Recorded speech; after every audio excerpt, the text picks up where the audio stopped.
Réagissant après la conférence des donateurs internationaux, le vice-premier ministre chargé des Affaires étrangères a déclaré que le gouvernement est le représentant légitime du peuple congolais au nom duquel cette rencontre a été organisée et, à ce titre, ne peut être écarté dans la concrétisation du projet humanitaire en veillant à ce que l'aide arrive effectivement à ses bénéficiaires.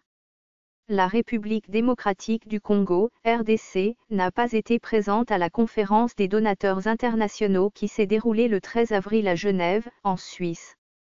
Une absence qui a fait jaser dans l'opinion jusqu'à présenter les autorités du pays comme insensibles à la souffrance du peuple. À présent que les jeux sont clairs et que les donateurs se sont engagés pour un financement de l'ordre de 528 millions de dollars, le gouvernement de la RDC croit le moment propice pour entrer en selle et s'impliquer dans la dynamique enclenchée en Suisse. Les fonds ont été mobilisés. Maintenant, on doit associer le gouvernement de la RDC pour actionner cette aide. Sinon, nous allons tirer les conséquences, a déclaré le vice-premier ministre chargé des Affaires étrangères, dans une interview accordée à Actualité.cd.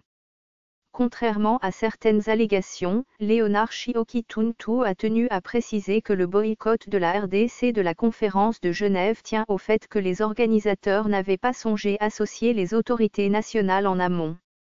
Nous ne sommes pas contre la solidarité internationale. Nous avons refusé de participer à cette conférence parce que nous n'avons pas été associés dès le départ. Tous les instruments internationaux demandent que les États concernés soient impliqués pour ce qui concerne l'aide humanitaire. Cela n'a pas été le cas pour la RDC. Nous avons exigé le respect et la considération, a-t-il expliqué. Ce fichier audio a été créé par Panopre Basic, vous pouvez le télécharger sur www.panopreter.com